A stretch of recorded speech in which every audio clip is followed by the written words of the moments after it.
Amin. Bapak-bapak, ibu-ibu, hadirin hadirat jamaah Masjid Al-Iqbal yang dirahmati oleh Allah Subhanahu wa taala. Kembali lagi kita menjalankan rutinitas keistiqomahan kita menuntut ilmu, mempelajari ilmu-ilmunya Rasulullah SAW, yang mana pada pembahasan sebelumnya sudah kita bahas yang kaitannya sama sholat. Kalau pada pertemuan sebelumnya kita bahas tentang udurnya sholat atau alasan seseorang boleh meninggalkan sholat, akan tetapi tentunya harus diqadha. Sekarang kita melanjutkan pembahasan yang juga masih berkaitan dengan sholat. Di sini akan membahas tentang syurutus sholat. Saya baca terlebih dahulu bahasa Arabnya. Bismillahirrahmanirrahim. Qala al-musannif rahimahullahu taala wa nafa'na bihi wa bi ulumi fitrin amin. Faslun syurutus sholat thamaniyah. Taharatul hadatsain wa taharah anin najasah fit thawb wal badan wal makan wasatrul aulah wasatrul aurah wastiqbalul qiblah wa dukhulul waqt wal ilmu bi fardiyatiha wa alla ya'taqida fardun min furudiha sunnah wa jitnabul mubtilat. Sebelumnya mohon diperhatikan, yang akan kita bahas ini adalah bab tentang perkara-perkara atau hal-hal yang harus terpenuhi agar supaya nanti menjadikan sholat yang kita lakukan sah. Ini penting, hal-hal yang harus terpenuhi agar supaya sholat yang kita laksanakan sah, baik itu sholat wajib ataupun sholat sunnah. Artinya kalau hal-hal nanti yang akan saya sebutkan ini kok tidak terpenuhi, kok tidak terlaksana, maka sholat yang kita lakukan baik itu sholat wajib ataupun sholat sunnah tidak sah. Ya, kalau tidak sah ya jangan berharap kita dapat pahala. Tentunya sia-sia sholat yang kita lakukan kalau ternyata sholat tersebut tidak sah. Disebutkan bahwasanya syarat sahnya sholat, hal yang harus terpenuhi yang nantinya akan menjadikan sholat kita sah ada 8 hal. 8 hal ini harus terpenuhi. Apa 8 hal tersebut? Yang pertama adalah taharatul hadatsain, suci dari 2 hadas. Ini 8 hal ini harus diperhatikan sebelum orang melaksanakan sholat. Jangan setelah sholat, ya percuma. Setelah sholat baru mempelajari ini. Setelah sholat baru cari tahu syarat sahnya apa. Keliru. Cari tahunya sebelum melaksanakan sholat agar nanti sholat yang dilaksanakan sah. Ada 8 hal. Yang pertama, orang tersebut harus suci dari 2 hadas. Pertama, kita jelaskan dulu apa itu hadas. Hadas itu kalau definisi dalam kitabnya adalah sesuatu yang abstrak atau sesuatu yang tidak kasat mata, yang tak terlihat oleh mata. Tapi sesuatu ini ada dalam tubuh manusia, yang mana sesuatu ini dapat menghalangi sahnya sholat seseorang. Kalau ada perkara ini terdapat pada diri seseorang, maka itu bisa menjadikan tidak sahnya sholat seseorang. Hadas ini tidak ada wujudnya, tidak ada tampaknya. Terus nanti kita anggap hadas itu kayak warna hitam. Kalau orang itu warnanya hitam berarti hadas, kalau putih berarti tidak hadas. Tidak bisa, tidak kelihatan sama mata kita. Cuma di dalam fikih dijelaskan penyebab-penyebabnya. Kapan seseorang itu dikatakan hadas? Kemudian bagaimana cara menghilangkannya? Karena kalau orang itu hadas, kok tidak dihilangkan itu hadas, masih ada pada jiwa kita, sholat kita tidak sah. Apa penyebabnya? Sebelumnya saya rinci terlebih dahulu. Hadas itu ada 2. Ada hadas kecil, ada hadas besar. Ini semuanya harus hilang, harus bersih dari diri kita.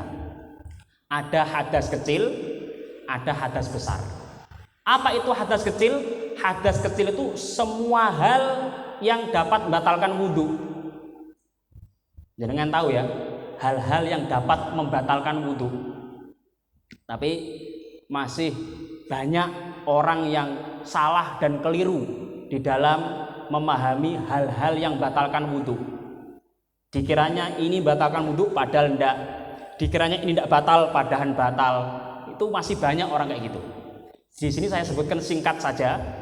Ada 4 hal yang dapat membatalkan wudhu. Nanti kesimpulannya, pokoknya selain 4 ini enggak batalkan wudhu. Yang batalkan wudhu cuma 4. Selain 4 ini enggak usah panjang lebar, nanya ke sana kemari. Pokoknya kalau bukan 4 ini enggak batalkan wudhu. Walaupun mungkin masih banyak yang menganggap ini batalkan wudhu. Pokoknya kalau bukan 4 enggak batalkan wudhu. Apa yang batalkan wudhu? Pertama, keluarnya sesuatu dari jalan depan ataupun jalan belakang. Apapun itu. Pokoknya kalau ada sesuatu yang keluar dari jalan depan ataupun jalan belakang, faham maksudnya jalan depan, jalan belakang ya? Bukan pintu depan, pintu belakang. Jalan seseorang itu loh. Jangan punya 2 jalan ya. Nah itu kalau keluar sesuatu dari depan ataupun belakang, itu dapat membatalkan wudhu. Wudhu kita batal. Entah yang keluar itu umum ataupun tidak umum. Contoh, yang keluar dari depan biasanya kan cairan. Dan ini kok padat, misal logam, kelinting misal. Yang keluar dari belakang kan biasanya padat. Dan ini kok cair, ya batal tetap. Atau biasanya maaf yang keluar kencing dari depan, lah kok keluarnya darah, ya batal. Apapun itu, bahkan hewan yang hidup misalnya kayak serangga atau apa keluar dari depan, kayak cacing misalnya keluar dari jalan belakang, itu juga dapat batalkan wudhu. Kecuali sperma. Kalau yang keluar sempurna, tidak batalkan wudhu. Itu yang pertama. Apapun yang keluar dari jalan depan ataupun jalan belakang dapat batalkan wudhu. Yang kedua, hilang kesadaran, hilang akal, tidur, pingsan, mabuk, itu semua dapat batalkan wudhu. Jadi kalau orang punya wudhu kok tidur, batal wudhunya. Orang punya wudhu kok dia pingsan, batal wudhunya. Orang punya wudhu kok dia gila, batal wudhunya. Walaupun gilanya sebentar. Yang ketiga, bersentuhan kulit. Ya, bersentuhan kulit antara laki-laki perempuan, beda jenis kelamin. Kalau laki-laki sama laki-laki, tidak batal. Perempuan sama perempuan, tidak batal. Persentuhan kulit laki-laki sama perempuan yang sama-sama dewasa. Dewasa itu sudah balik, umur 15 tahun. Atau kalau perempuan umur 9 tahun tapi sudah menstruasi, itu berarti sudah balik. Kalau sudah dewasa, itu nanti kita sentuhan kulit sama-sama kulit ya, tanpa penghalang sama sekali, itu dapat menyebabkan batal. Kecuali kalau ada hubungan mahram. Kalau tidak ada hubungan mahram, tidak ada hubungan keluarga, bukan ayahnya, bukan ibunya, bukan neneknya, bukan anak perempuannya, bukan kakeknya, bukan bibinya, maka itu batalkan wudhu. Kalau masih ada hubungan keluarga, sentuhan sama ibunya dewi, bukan ibu angkat loh ya, ibunya dewi, ibu kandung, ibu biologis, maka itu tidak batalkan wudhu. Yang terakhir, yang ketiga, ini sebutkan singkat ya, karena pembahasannya bukan masalah ini soalnya. Saya sebutkan penyebab hadas saja. Yang terakhir adalah menyentuh, kemaluan depan atau kemaluan belakang, nyentuhnya dengan telapak tangan yang dalam ini. Nah, itu dapat batalkan wudhu. Sudah, cuma itu aja. Cuma 4 ini aja yang dapat batalkan wudhu. Selain 4 ini tidak batal wudhu. Kadang ada orang nanya, saya sudah wudhu terus saya makan, saya sudah wudhu terus saya ngopi, saya sudah wudhu saya rokok, batal enggak? Enggak batal. Ya, enggak batal. Saya habis wudhu mimisen, keluar darah dari hidung, atau jatuh misalnya ke sandung, kakinya berdarah, batal enggak wudhu saya? Enggak batal. Saya habis wudhu terus kena kotoran misalnya, kena kotoran, kecipratan kotoran, entah kotoran hewan apalah misalnya, batal enggak wudhu saya? Enggak, tinggal dibersihkan, selesai, enggak usah ngulang wudhunya. Wis pokok selain 4 tadi itu enggak membatalkan wudhu. Yang batalkan cuma 4 tadi toh. Ya, nanti kalau kurang jelas bisa tanya, ini batalkan wudhu apa enggak? Nanti bisa di belakang. Itu penyebab hadas kecil. Jadi orang kalau mengalami salah satu dari 4 itu berarti pada dirinya ada hadas kecil, harus dihilangkan. Kalau tidak dihilangkan terlebih dahulu, kok dia langsung sholat, sholatnya tidak sah. Begitu juga harus menghilangkan hadas besar. Lalu kalau hadas besar itu apa? Segala hal yang mewajibkan mandi. Kalau hadas kecil, segala hal yang membatalkan wudhu. Kalau hadas besar, segala hal yang mewajibkan mandi. Jadi kadang ini kita ini wajib untuk mandi, ya Pak? Ada berapa perkara yang mewajibkan mandi? Ada 6. Ya, 6, tapi satunya tidak usah saya sebutkan. Mati satu soalnya. Ya. Yang satu, karena ini yang dialami sama orang hidup ya, yang belajar ini kan orang hidup semua ya. Ada yang mati di sini. Kabur saya nanti. Yang pertama adalah berhubungan badan. Ya, berhubungan badan itu menjadikan seseorang wajib mandi dan itu menjadikan penyebab hadas besar. Kalau orang habis hubungan badan sama istrinya, kemudian mau sholat, harus dihilangkan dulu hadas besarnya. Karena orang itu setelah hubungan badan, pada dirinya terdapat hadasnya hadas besar. Kalau mau sholat, hadas besarnya juga harus dihilangkan. Yang kedua, keluar sperma. Entah apapun penyebabnya, entah karena mimpi, entah karena apa, keluar sperma itu juga dapat mewajibkan mandi atau menyebabkan seorang berhadas, hadas besar. Yang ketiga, bagi wanita yang keluar darah haid, itu juga menyebabkan hadas besar, mewajibkan mandi. Kemudian yang berikutnya, nifas. Tapi maksudnya haid sama nifas ini bukan berarti ketika perempuan keluar darah nifas, keluar darah haid wajib mandi. Keluar haid, keluar nifas, mandi. Bukan. Nanti ketika sudah mampet, nanti ketika sudah suci harus mandi dulu. Kalau tidak mandi berarti pada dirinya masih ada hadas besar. Kalau pada dirinya masih ada hadas besar, kok sholat sebelum dihilangkan ini hadas besarnya, sholatnya tidak sah. Paham ini ya? Kemudian yang terakhir, melahirkan. Ya, melahirkan itu juga termasuk penyebab seseorang hadas besar. Nah, ini tadi perkara-perkara, hal-hal yang sudah saya sebutkan yang menjadikan seseorang berhadas baik kecil ataupun besar. Maka sebelum orang tersebut sholat, itu semua harus dihilangkan terlebih dahulu. Cara menghilangkannya dengan apa? Bisa dengan wudhu, bisa dengan mandi, tergantung hadasnya hadas apa. Kalau hadasnya cuma hadas kecil tok, habis ngapain? Kentut, maaf. Habis ngapain? Kencing. Habis ngapain? BAB. Habis ngapain? Persentuhan kulit sama istrinya. Istri itu mahram apa tidak mahram? Bukan mahram ya. Kalau istri mahram ya tidak sah nanti dinikahi. Mahram itu seseorang, arti dari mahram ya, bukan muhrim. Masih banyak yang salah nyebutnya muhrim. Bukan muhrim. Muhrim itu ke orang yang ihram haji itu loh, pakai pakaian itu namanya muhrim. Istilahnya bukan muhrim tapi bukan mahram. Mahram itu apa? Mahram itu coba jenengan cek dalam bahasa Arab, kamus bahasa Arab. Mahram artinya orang yang haram untuk dinikahi. Kenapa kok haram dinikahi? Masih ada hubungan keluarga. Lah istrinya jenengan itu haram dinikahi apa enggak? Kalau haram dinikahi berarti nikahnya jenengan enggak sah. Istri jenengan itu orang lain. Iya apa enggak? Sehingga boleh halal untuk dinikahi. Berarti kalau sentuhan kulit ya batal. Ya. Jadi misalnya jenengan pada dirinya terdapat hadas-hadas tadi itu. Terdapat hadas-hadas. Sebelum sholat itu semua harus dihilangkan. Cara menghilangnya dengan apa? Tergantung hadasnya. Kalau hadas kecil, cara menghilangkannya dengan wudhu. Ya. Kalau hadasnya hadas besar, cara menghilangkannya dengan mandi. Ya. Kalau misalnya tidak ada air, mau wudhu tidak ada air, mau mandi tidak ada air, bisa diganti dengan tayamum. Jelas sampai sini ya? Di sini saya sebutkan singkat saja. Nanti kalau masih ada yang kurang jelas, kurang paham, bisa ditanyakan setelah pembahasan. Dikasih waktu nanti. Ya, jadi itu syarat pertama.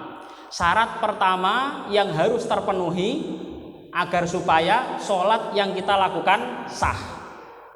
Sampai sini jelas ya? Jelas? Halo?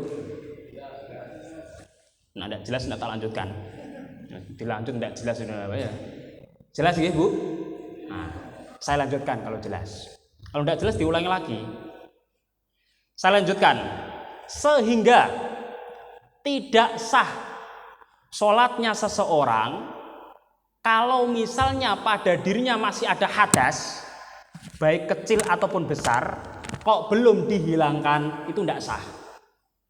Dia masih hadas kok sholat Allahu Akbar, tidak sah. Padahal belum dihilangkan, padahal bisa dihilangkan. Harus dihilangkan terlebih dahulu. Ya, wah lah kok ruwet gitu, mau sholat kok harus menghilangkan ini menghilangkan itu, kakean aturan loh, jenengan pripun toh.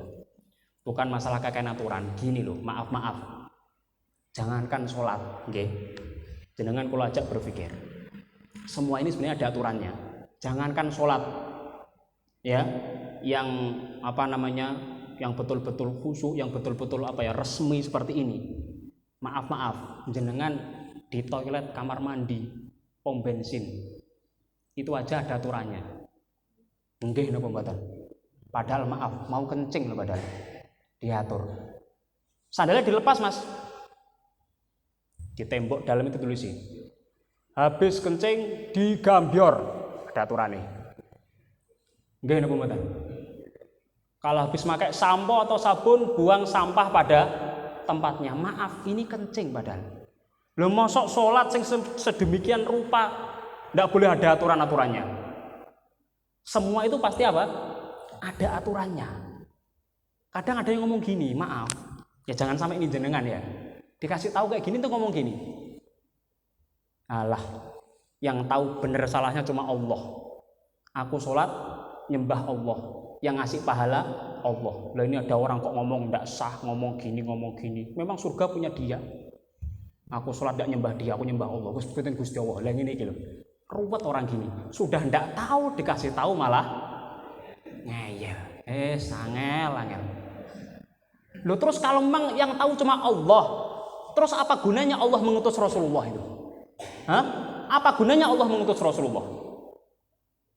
Allah mengutus Rasulullah untuk mengajarkan kepada umat manusia ini yang benar, ini yang salah. Kan begitu. Lah kok setelah dikasih tahu kok ngomongnya wis penting Gusti Allah, wis gak usah melok-melok, sing ngerti bener salah Gusti Allah tok. Lah. Nah ini sudah salah dikasih tahu malah ngeyel, angel. Ya, jadi semua ada aturan-aturannya. Bahkan dalam sholat ini ya jelas, yang masalah sepele ada aturannya, apalagi masalah yang resmi seperti sholat seperti ini. Ya, jadi kalau orang itu, saya ulang lagi, orang itu kalau misalnya dia kok di dalam dirinya masih ada hadas, belum dibersihkan, belum dihilangkan itu hadas, maka tidak boleh sholat, tidak sah. Kalau memang dia maksa, nanti Pak, biar tidak terpotong. Pertanyaan terakhir, nggih, nyuwun sewu, nggih, pertanyaan terakhir nanti. Kemudian, kalau misalnya ya orang sholatnya itu sengaja begini maksudnya, dirinya itu masih ada hadas, dirinya masih ada hadas kecil atau hadas besar, tidak dihilangkan terlebih dahulu, sengaja sholat, tidak sah. Bahkan kata sebagian ulama, dosa.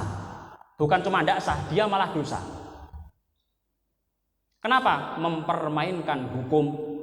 Sudah diatur sedemikian rupa sama ulama, caranya begini. Lah kok kemudian malah dia ngeyel. Iya. Nah ini tidak sah sholatnya. Kalau lupa bagaimana?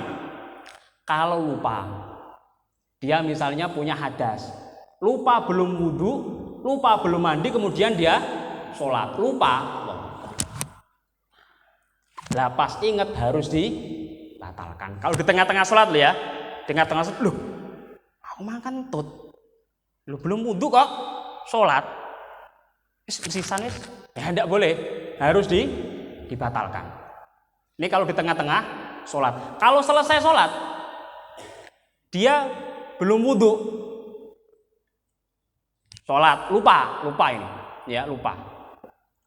Sampai salam, ya setelah salam, wis baca doa, wis ingat, loh, aku kan sudah sholat. Padahal tadi kan belum wudhu, maka gimana? Wajib diulang lagi.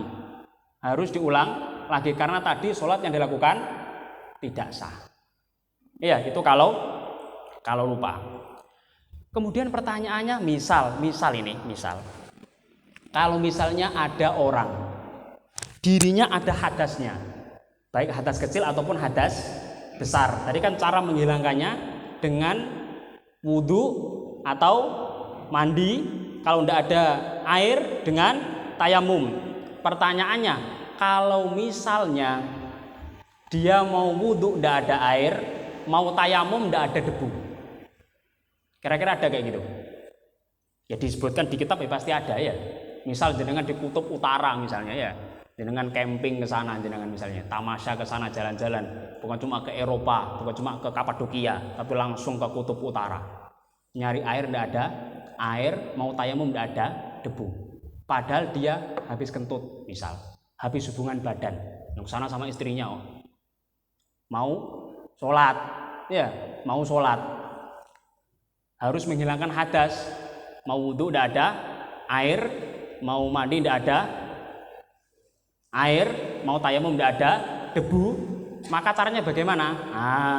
Kalau orang seperti ini keadaannya, pada dirinya ada hadas, tapi ketika mau menghilangkan hadasnya kok tidak ada alat yang bisa digunakan untuk menghilangkan hadas, maka dia tetap wajib sholat. Namanya sholat lihurmatil waqt. Apa maksudnya sholat lihurmatil waqt? Sholat walaupun belum wudhu, sholat walaupun belum mandi habis hubungan badan. Nah, untuk apa sholat ini? Untuk menghormati waktu sholat itu. Jadi ini masuk waktu sholat, jangan sampai kita tidak mengerjakan sholat di waktu itu. Itu namanya menghormati waktu sholat. Walaupun belum wudhu, walaupun belum mandi. Karena mau wudhu tidak bisa, mau mandi tidak bisa, mau tayamum tidak bisa, tapi tetap wajib sholat. Dan sholat yang dilakukan sama orang ini ya sholat yang sesuai dengan syariat. Syarat-syaratnya sama dengan syariat. Artinya gimana?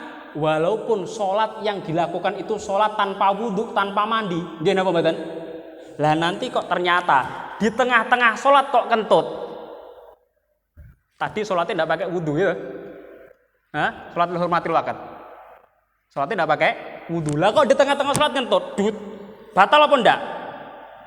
Tetap batal. Tetap batal. Iya. Jadi walaupun sholatnya tidak pakai wudhu, itu namanya sholat lihurmatil waqt. Lah, karena namanya sholat lihurmatil waqt, maka sholat ini nanti setelah dia misalnya kembali ke daerahnya lagi, ketemu air atau ketemu debu, harus wudhu, harus mandi atau tayamum. Kalau tidak bisa wudhu, tidak bisa mandi, kemudian sholat yang tadi dikerjakan di sana tanpa wudhu, walaupun tadi dia sudah sholat, wajib diulang kembali. Paham nggih? Ya. Kemudian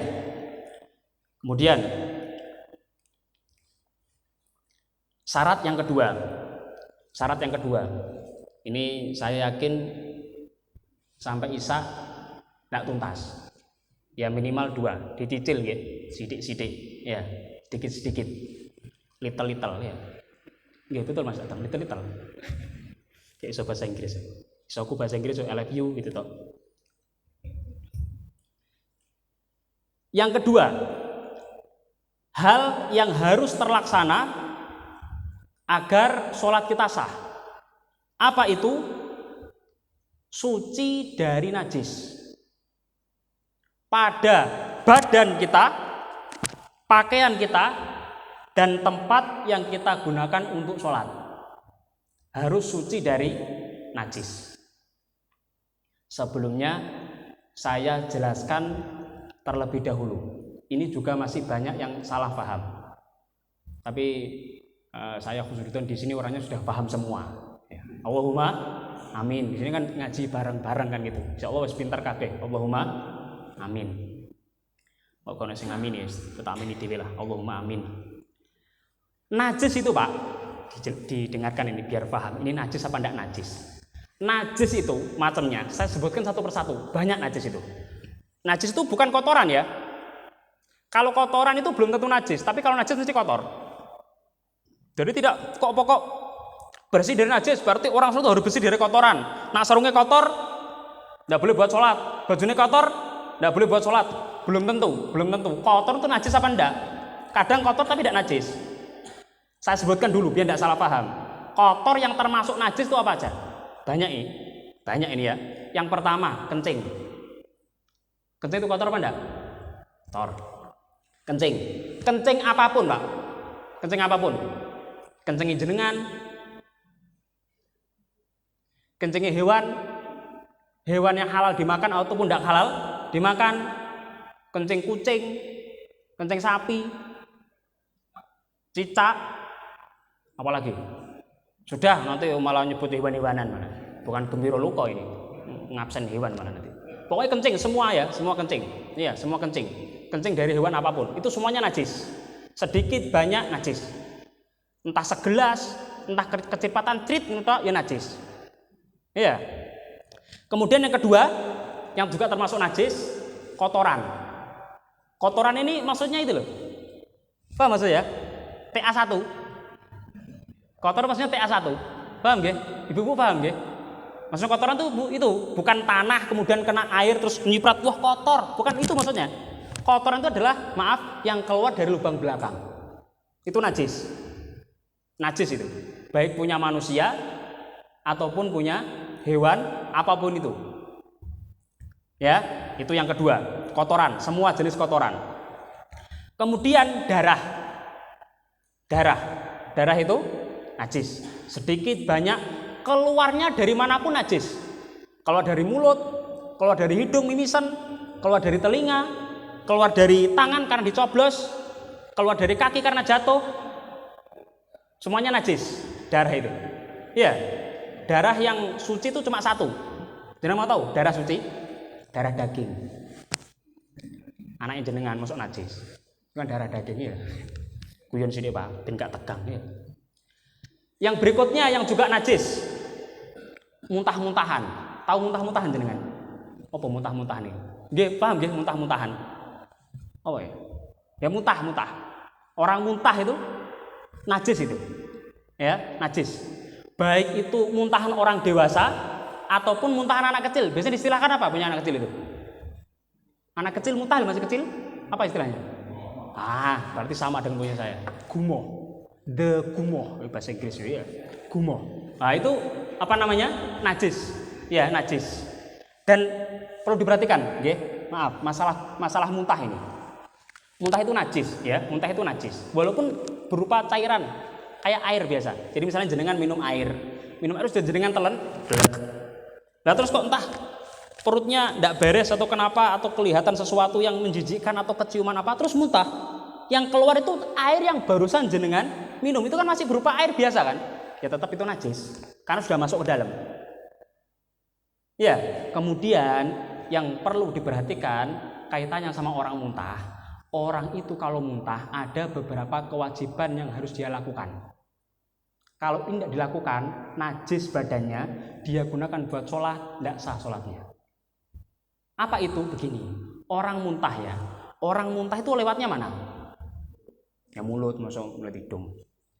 Mulut. Berarti secara otomatis mulut ini dibuat jalan najis. Gimana Pak? Maaf. Kalau jalan depan habis digunakan keluar najis diceboki. Nggih napa mboten? Jenengan kok kayak tidak pernah cebok gitu. Nggih napa mboten? Wah yo. Wow. Kok asing gitu loh. Jalan belakang habis keluar najis diceboki. Nggih napa mboten? Karena habis keluar najis. Begitu juga mulut. Kalau habis digunakan keluar najis harus tapi bahasanya bukan diceboki. Masuk mulut diceboki. Harus dikumuri, harus itu. Kalau tidak gitu najis mulut. Jenengan nelen ludah campur masih ada najisnya. Jenengan ngemut permen campur najis. Jenengan makan campur najisnya masih di mulutin jenengan karena mulutnya belum dibersihkan. Caranya bersihkan bagaimana? Ngambil air. Entah orang kaya, entah orang miskin harus pakai air putih. Oh ini bukan air putih, tidak bisa ini. Apa ini ya? Saya coba jenang, saya coba dulu. Teh ini. Teh. Ya. Harus air putih. Untuk membersihkan najis yang digunakan harus air putih. Entah orang kaya, entah orang miskin. Orang kok gini, bukan gini. Oh, kalau orang miskin ya wis pakai air. Kalau orang kaya pakai susu. Enggak. Harus pakai air. Airnya harus air putih. Harus air putih. Caranya gimana? Napa? Air bening. Ya, air bening. Air bening. Iya lah. Terserah lah, pokoknya bahasa masing-masing lah ya. Lah itu caranya gimana? Caranya air itu untuk membersihkan mulut, caranya airnya dimasukkan mulut kemudian dikumur-kumur. Dan yang perlu diperhatikan juga, cara kumurnya tidak cukup gini. Tapi harus mubalaghah. Mubalaghah itu gimana? Menyangatkan. Menyangatkan itu bagaimana? Gini. Apa jenenge ini? Apa namanya Pak ini, Pak? Gitu loh. Loh kenapa? Karena kerongkongan ini juga jalur lewatnya najis tadi. Dia apa mboten? Lah itu loh. Makanya kumurnya jangan cuma ini, no. Tapi harus gini. Nah, kalau sudah seperti itu, baru mulut jenengan dikatakan suci, bersih dan suci. Paham ya? Ini yang berapa tadi? Tidak ada nyatet, pokok itulah nomornya ya. Kemudian yang berikutnya, ini saya jam berapa Mas Etam? 51 masih panjang. 51 masih 10 menit ini. Cukup buat tanya jawab ini. Atau lanjut? Manut saya. Lanjut besok aja ya? Ya sudah. Jadi ini berarti kita masih membahas masalah najis, cuma belum semuanya. Baru berapa tadi? 1, 2, 3, 4. Baru 4 najis. Ini kurang lebih ada 10 lebih nanti macamnya najis. Jadi betul-betul nanti puas jenengan masalah najis ya, puas najis. Ya, jadi insya Allah akan kita lanjutkan penjelasannya pada pertemuan berikutnya. Mungkin sampai sini dulu. Kalau dari tadi awal sampai sekarang ada beberapa penjelasan saya yang kurang jelas ya, atau ada pertanyaan terkait apa yang tadi kami jelaskan, silahkan monggo bisa ditanyakan. Kami buka sesi tanya jawab. Silahkan monggo. Bapak tadi monggo. Waalaikumsalam warahmatullahi wabarakatuh.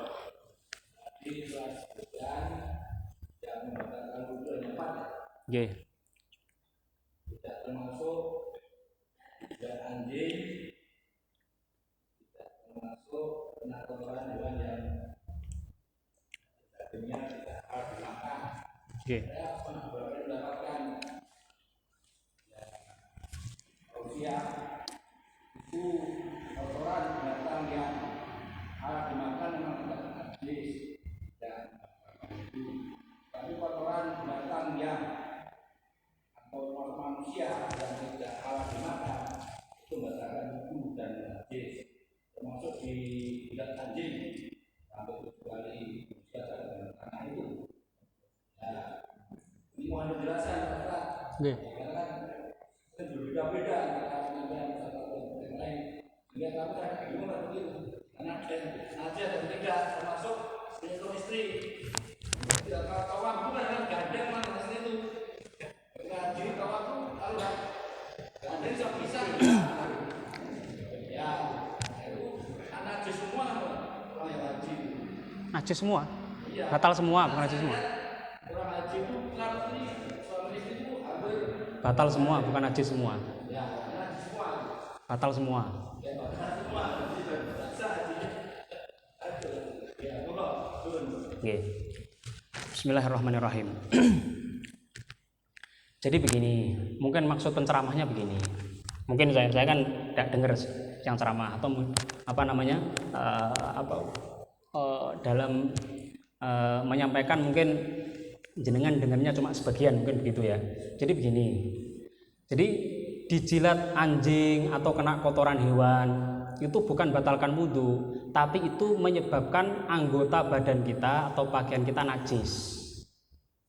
Dan otomatis kalau badan kita atau pakaian kita kok najis, kita gunakan buat sholat tidak sah. Bukan kaitannya sama membatalkan wudhu, tidak ada kaitannya sama membatalkan wudhu. Ya, tidak ada kaitannya sama membatalkan wudhu. Tapi itu kaitannya sama kalau badan kita terkena najis. Itu kaitannya sama-sama mengakibatkan tidak sahnya sholat. Sama-sama mengakibatkan tidak sahnya sholat, cuma penyebabnya beda. Ya, kalau ini menyebabkan tidak sahnya sholat bukan karena batalnya wudhu, bukan, tapi karena kena najis. Jadi kalau kena najis nggak perlu ngulang wudhu, tinggal hanya membersihkan najis. Kalau saya bukan dengar ceramah, saya langsung ada kitabnya. Jenengan kalau kurang mantep, sini jenengan kulo perlihatkan kalau kitabnya kulo ini ya ada di sini. Jadi yang batalkan wudhu ada 4. Saya rujukan kitabnya ada banyak. Jadi cuma 4 itu. Jadi kalau kena najis itu bukan batalkan wudhu, tapi ya memang dapat membatalkan sholat, dapat menjadikan tidak sahnya sholat, tapi penyebabnya bukan karena batal wudhu, tapi karena badannya terkena najis. Kalau badan terkena najis bukan ngulang wudhu, tapi hanya membersihkan najisnya. Kalau najisnya sudah dibersihkan cukup walaupun tidak wudhu lagi. Begitu. Ya. Kemudian yang kedua, begitu nggih Pak? Kemudian yang kedua terkait masalah nyentuh istri itu sebenarnya batalkan wudhu apa tidak batalkan wudhu toh? Batalkan wudhu. Lah terus nanti gimana pas tawaf? Mulai itu kalau istri tidak digandeng nanti hilang. Ya. Nah, kalau hilang ternyata dapat tukar orang India ya. Dapat tukar orang Arab ya. Ternyata loh, kok orang Arab ya misalnya. Lah ini gimana kalau tidak digandeng?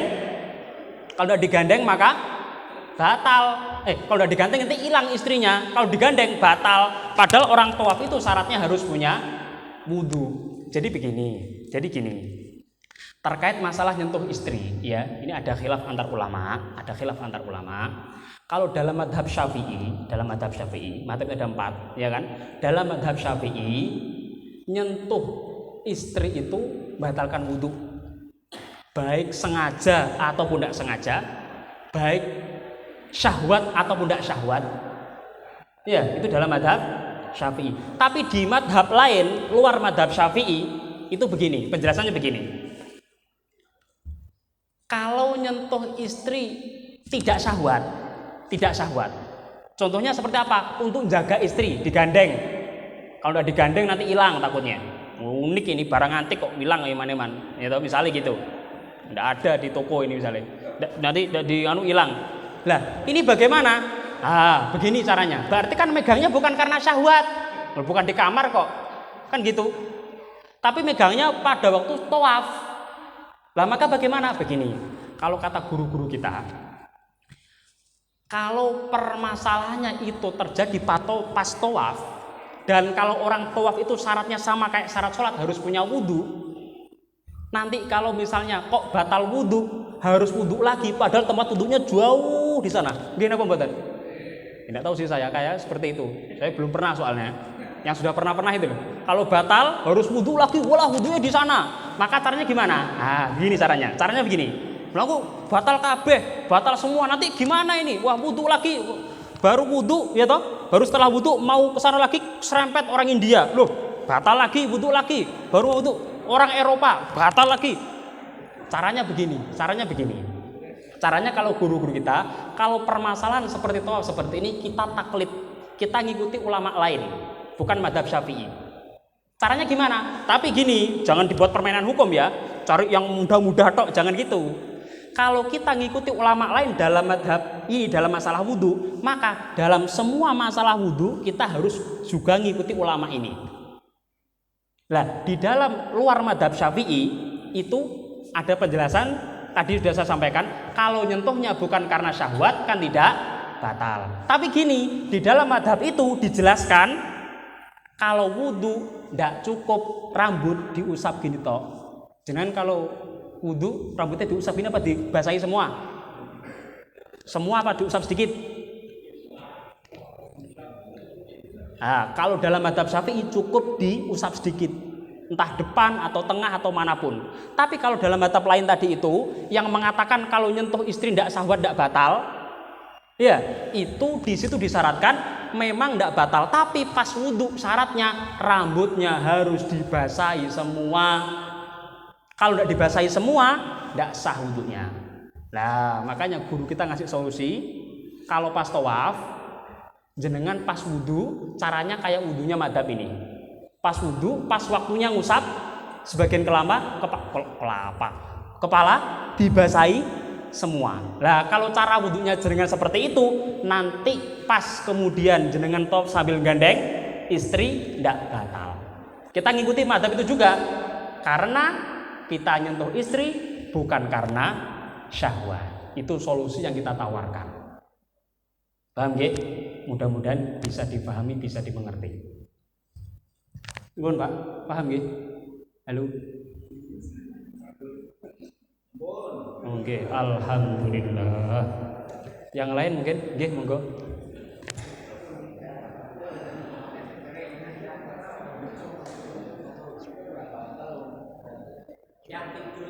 Oh nggih.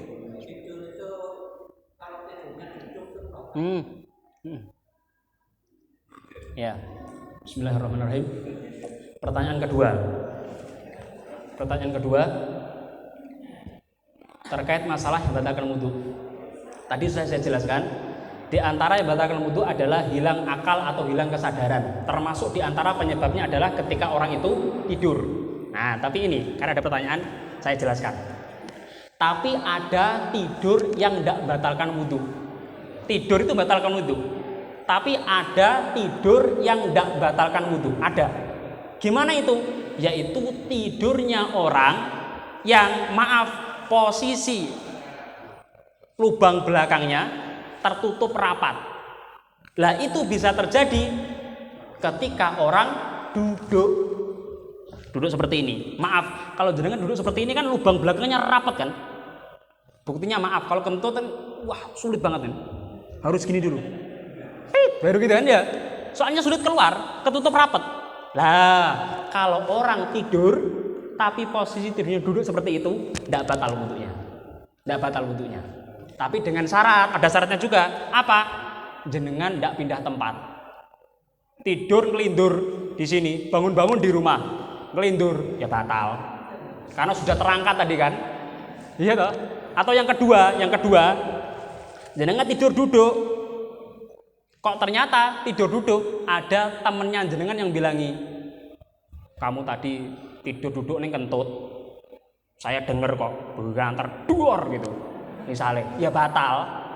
Soalnya dikasih tahu sama orang. Lah kalau dua itu tidak ada, dia tetap tidurnya di situ, posisinya tidak geser, tidak berpindah kemana-mana. Yang kedua tidak dikasih tahu sama orang, tidak ada yang bilang kalau dia kentut tadi pas tidur, maka tidurnya tidak batalkan wudu. Jadi jenengan nunggu jamaah duduk begitu, tiba-tiba terus kemudian adzan qomat, jenengan langsung bangun terus ikut sholat, sah boleh karena wudunya jenengan tidak batal.